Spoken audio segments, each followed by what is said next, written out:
Assalamualaikum warahmatullahi wabarakatuh. Bagaimana kabarnya kawan-kawanku semua? Semoga dimanapun berada dalam keadaan yang baik-baik saja. Perkenalkan, saya Fatin Abdullah, merupakan peserta Latsar Angkatan 109 asal Prodi Ilmu Hukum FH USK. Dalam kesempatan ini, saya akan menceritakan pengalaman belajar saya pada agenda ketiga Latsar Kemendikbud 2024 dengan topik pembahasan tentang manajemen ASN dan Smart ASN. Jadi, yang pertama akan membahas tentang manajemen ASN. Manajemen ASN secara keseluruhan dari apa yang telah saya pelajari itu berbicara tentang pengelolaan aparatur sipil negara. Nah, itu dimulai dari sebelum proses rekrutmen, kemudian nanti membahas setelah dia direkrut, maka akan membahas apa sih itu hak dan kewajiban ASN, tupoksi ASN, dan kemudian nanti pembahasannya sampai kepada di mana masa pensiun ASN itu sendiri. Nah, kemudian apa sih tujuan dari manajemen ASN ini? Pada intinya, manajemen ASN ini bertujuan untuk meningkatkan kemampuan dan kapabilitas ASN dalam menghadapi kebutuhan masyarakat, di mana ASN memiliki tugas untuk memberikan pelayanan kepada masyarakat.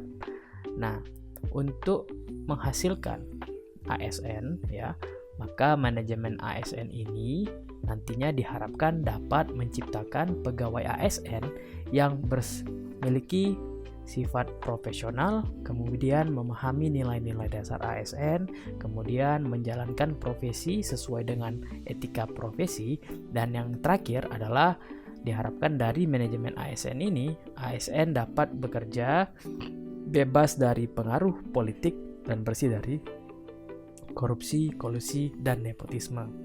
Dan di ASN itu ada dua kedudukannya. Jadi yang pertama itu PNS atau pegawai negeri sipil, dan kemudian P3K atau pegawai pemerintah dengan perjanjian kerja. Jadi keduanya ini memiliki perbedaan dan kesamaan. Kesamaannya adalah keduanya harus melaksanakan tupoksinya dengan mengikuti peraturan yang telah ditentukan oleh undang-undang. Nah, kalau perbedaannya, salah satunya misal, kalau di PNS itu telah ditentukan jenjang karirnya yang telah diatur oleh undang-undang. Sedangkan di P3K belum ada mekanisme hukum yang mengatur tentang jenjang karirnya. Jadi, itu adalah beberapa poin yang saya pelajari dari manajemen ASN. Smart ASN. Apa itu Smart ASN? Jadi, menurut beberapa referensi dan modul yang telah saya baca, saya menyimpulkan bahwa Smart ASN adalah ASN dengan kompetensi, kinerja, serta profesionalisme yang tinggi sehingga dapat beradaptasi dan responsif terhadap perubahan dan tantangan yang dihadapi untuk mencapai tujuan organisasi, dalam hal ini instansi.